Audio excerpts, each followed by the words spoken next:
Don't forget to purchase your copy of David White's new book, Shades of Blue. You can contact David, and it is at david@saveassociation.com, or you can contact him via Twitter, and that is David_White7. Hi guys, it's Andy from mcfcfantv. Welcome to the Huddersfield versus City matchday preview. To do this, what I did was I got in touch with a young lad who runs Terriers TV. Now, his name is Ben, but what I'll do is I'll let Ben introduce himself to you. So hi guys, I'm Ben. I'm Terriers TV, a Huddersfield Town vlogger. I'm here on Man City Fan TV, previewing the game with Andy. So I'm going to go into Sunday's game. If you want to watch the game from a different perspective, subscribe to my YouTube channel. So I do in-game reactions and that, but nonetheless, let's get into the questions and preview the game. Okay, so this is Ben from Terriers TV. Don't forget to give him a like if you're a Huddersfield Town fan. There's not many fan channels. In fact, I think he's probably the only one that's putting out regular content on YouTube. So I think what we'd best do is we'll ask each other some questions. So Ben, if you want to fire away and ask me your first question. So Andy, first question. I think it'd be fitting to start with it really. So obviously everyone knows Huddersfield fans, City fans, Premier League fans. We are now experiencing Kevin De Bruyne is going to be out for 2 to 3 months due to a knee ligament injury. And also David Silva is expected to be a doubt for Sunday's game. What can we expect from City's team on Sunday? Like, who do you think will start, etc.? Yeah, I mean, it's bad news. There's no two ways about it. Obviously, it's the news is not as bad as we first feared. If there was a significant rupture, then yes, he could be out for 6 to 7 months, possibly. Well, the rumours are, and these are rumours. We'll wait and see. That City have come out and said it's going to be anywhere between sort of 6 and 8 weeks. So, but we've got cover at the end of the day. That's why we've invested so heavily in the squad. So, who do I think will play tomorrow? I think he'll probably stick with a very similar formation, like a 4-2-3-1, as he did last week. So, starting in goal, I'll put some graphics up, so just to show you some different options potentially. And bearing in mind, there's been rumours. I think there was something in the Guardian that stated that Pep Guardiola may potentially rest Sergio Aguero and give Gabriel Jesus a start up front. So, we're only the second game into the season, and already potentially, if the rumours are true, then Sergio could be dropped or rested and put on the bench. It's always hard to drop him if he's, firing. And I know he scored in the Community Shield, but last week he did have a golden opportunity just to square it to Kevin De Bruyne for a tap-in, something that would clearly have annoyed Pep Guardiola. But for me, fit and firing. If he's fit, he plays. But it could be Gabriel Jesus if the rumours are true. So here's the first lineup potentially. So what we've got here is we've got the same again. Ederson in goal. I think he will stick with Stones and Laporte and give him another try. I think they're going to ultimately be the two centre-backs in the coming years. On the right, we've got Kyle Walker. On the left, we've got Benjamin Mendy. We've got Fernandinho, who plays that sitting role really, really well. And then, David Silva had a little bit of a knock last week, but he's back training this week, and Pep said he's fit and raring to go. So if fit, he plays for me, and he will take where Kevin De Bruyne potentially would have played, and he'll sit just forward of Fernandinho. And then really, so many options. This particular graphic you can see here, we've put Raheem Sterling on the right. We've got on the left potentially Leroy Sané, Bernardo playing in that 10 role, forward of David Silva, and up front Aguero. But like I said, that could be Gabriel Jesus. There are some other options available to Pep Guardiola, and they are potentially the same back four, This time Fernandinho is the one, he's sitting as normal, and this time Gundogan comes in and he plays that role just slightly ahead of him, picking up the ball, starting moves. We put again Bernardo Silva if David Silva doesn't play. Bernardo Silva again ahead of them. This time it's more of a three behind the striker, which could be Aguero or Jesus. Sterling on the right, Sane on the left. With, like I said, Aguero up front, or potentially he could play this formation. Now here, what we've done is we've got the same back four again with Fernandinho sitting, and then just ahead of him we've got Bernardo on the left and Gundogan on the right. Up front this time we've replaced Sane onto the bench and put Mahrez on the right hand side. Sterling played on the left quite a lot last week and was had a brilliant game. And up front Aguero or Gabriel Jesus. So Ben, who knows? We really don't know. It's not like it used to be where you pretty much could guarantee that certain players would play. It's so fluid. So my guess would be it will be, if fit, Ederson, Walker, Stones, Laporte, Mendy, Fernandinho sitting with David Silva next to him, and then he'll probably go with, saying it's Sterling on the right, Sane on the left, Aguero or Jesus up front with Bernardo Silva sitting in behind. Who knows? Okay, my first question to you then, Ben, is how are you going to stay up this year? How do you think you'll do? And what's it going to take in a very, very competitive league for you to remain in the Premier League? So, if we're to stay up this season, I think what we've got to show is we've got to show the grit and determination we showed last season, mainly in the last two games against, obviously, you and Chelsea. So we've got to show, obviously, it does sound cliche, but our Terrier spirit, which has been enforced by David Wagner. We just need to, we've also got a close-knit squad. We need to keep that going through the season. We need to dig in deep for results, some that we did miss last season. But I think it's hard to judge from the first game. We did look well in parts of the game against Chelsea, but again, we all know it's going to be it's a marathon. It's not a sprint. So I'm very hopeful we can stay up, but it is going to be tough again this season. But I think we're possibly in a better light than what we were last season, because there could be a few worse teams than us. So Andy, the clubs have played quite a few times in the past 10 to 20 years. What is your most memorable memory of these games that we have played? Obviously, a lot of the games were played in Division 2, Division 3, kind of lower leagues, Championship around there. So yeah, what do you think was your most memorable experience of Huddersfield Town versus Manchester City?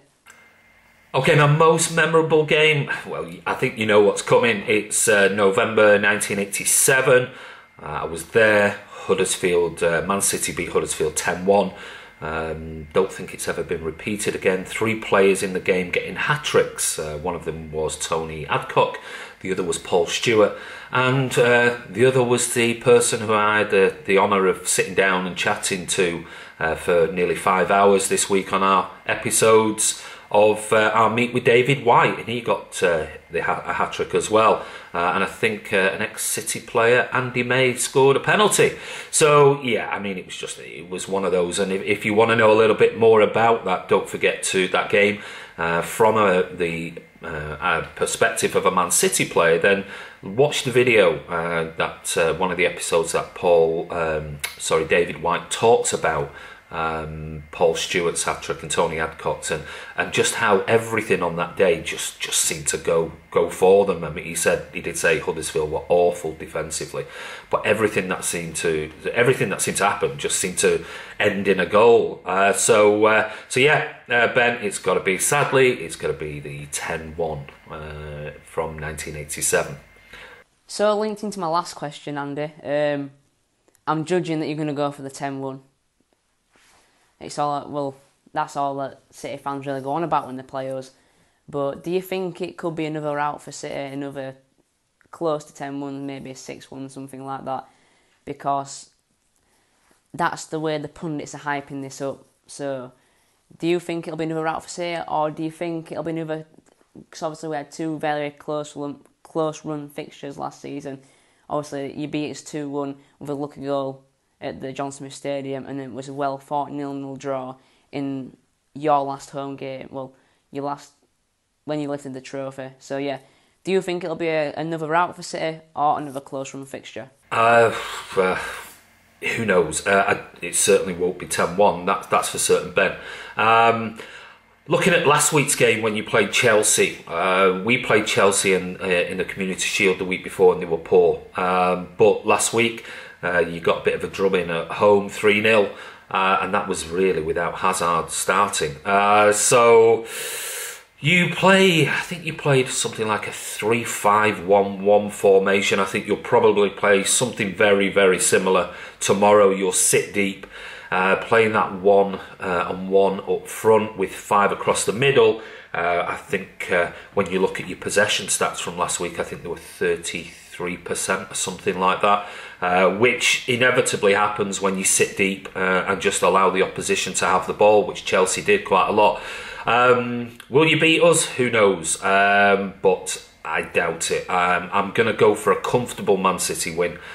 Probably 4-0, maybe even 4-1, sadly for you guys. I just think we've just got far too much firepower. There's too much competition for places, which means every single week players have to bring their A game. Otherwise, they're on the bench, which could well happen on Sunday. Okay, so question back to you then. Earlier you talked about Huddersfield and where potentially they could finish this year. Do you think you're going to need serious investment to allow Wagner to invest heavily in players, or do you think the way it's going, if you were to go down, you just get the parachute payment and possibly come back up, or do you think that you really do need massive investment to stay where you are in the Premier League?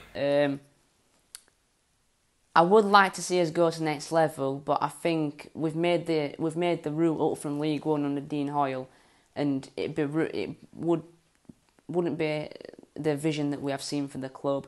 I wouldn't like to see us being taken over by some Chinese consortium or a Middle Eastern businessman, because I just don't think that is our club. But if it was to keep Dean Hoyle as chairman, obviously pulling the strings with the money, etc., I would like to see an extra shot of money coming in from, maybe we've got a Chinese sponsor, so that could open doors in China. So that's what I'd like to see in the direction Huddersfield Town would be taking if we were to get an extra boost of cash. Dean Hoyle is a Town fan. He's been a Town fan for life. We need to keep him in charge. He knows what he's doing. I wouldn't like to see us take the route of what Sheffield Wednesday have done, and now they're under embargo, etc., from just spending too much money under somebody who doesn't know much about their club. Do you actually have any Huddersfield Town players you are looking forward to see in the Sunday's game? Maybe some standout performers from last season's game or that, but yeah. Do you have anyone you want to look out for who plays for Huddersfield Town? Am I looking forward to seeing any Huddersfield players? Well, obviously Aaron Moy. I thought he had a really, really good season, and this obviously his loan season he was fantastic for Huddersfield. So yeah, I'm looking forward to seeing Moy again. As far as the others, no, not really. Hope we don't see much of them. I don't know about Congolo, what he's like, but yeah, I mean, really, I'll be honest with you, Ben. Apart from Moy, no. Sorry. Apart from Aaron Moy, I'm going to go for Terence Congolo, because Congolo, it's been our record signing from AS Monaco. We had him on loan last season, and he was part of that defensive masterclass, should we call it, against you last season in the 0-0 draw, and he's just amazing. He's head and shoulders above the past defenders we've had, not the ones we've got now like Zanka and Schindler. He's still a bit better than them, but Schindler and Zanka are close running to Congolo. But his tactical awareness, his reading of the game, that is just, honestly, he is the best centre back I've probably seen at Huddersfield Town, and he's versatile as well. He can play left back as well.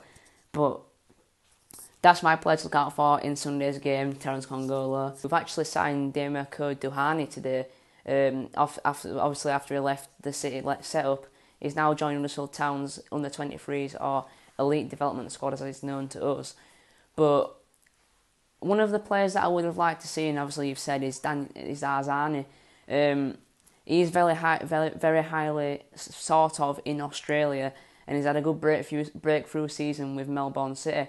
Obviously, we did take Aaron Moy from you, and he did make the same route from Melbourne City to Manchester City and then to Huddersfield. But when I was doing a YouTube video on Moy last season, I did get added to a Melbourne City fans group, which I've been keeping close tabs on them throughout the season, and they have said they do really like the look of Arzani, and they think going to Celtic is a waste for him. But on deadline day, there was rumours about Arzani moving around, so I said, why aren't we going in for this? But a Town fan based in Australia did actually say that he is very overhyped by the Australian media, so who's to know how he's going to perform at Celtic, but I do think he should have gone to a more challenging league, similar to what Patrick Roberts has done and gone to Girona. But that's my thoughts on Arzani. So yeah, if you have enjoyed, obviously, this preview, I know it's been a pleasure to take part in. Big thank you to Andy for letting me take part in this, and we'll see who's the winner on Sunday. I'm going to go for a 3-0 City win. Anything under that is a bonus, just simply because City have got far too much class, but it is under our capability to cause a shock, like we did last season. Everyone expected another rout last season, and that was not the case. So hopefully, I'm going to go with my heart here. I'm going to say we could maybe keep it to a respectable 1-0 City or maybe a draw, but with my head, I'm going to go for a 3-0 City win. So yeah, I hope you enjoyed this video, and yeah, thanks for watching. Anyway, guys, that was Ben from Terriers TV. Don't forget, go over and give the kid a like and a subscribe if you are a Huddersfield Town fan. Go and watch his videos. He works hard to put a lot of content out, so go and give him your support, Huddersfield Town fans. And don't forget, we are around tomorrow. So come and see us. We'll be there early, and come and have a chat. If you're Huddersfield Town fans, come over and speak to us. We'll be asking you questions about your club, the team, the game, etc. And also we'll be doing some post-match interviews with Man City fans or Huddersfield Town fans around the stadium. Don't forget, guys, follow.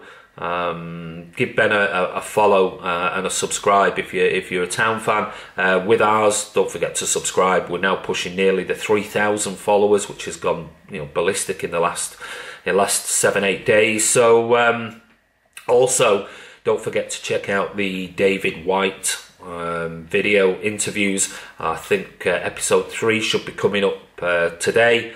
And then there'll be 4 and 5 to finish, and then finally what's going to happen is hopefully we'll be able to put together a full one-off sort of like interview documentary style with David White. So this is Andy from Man City Fan TV. We'll see you at the game tomorrow. Come on City, and we'll see you soon.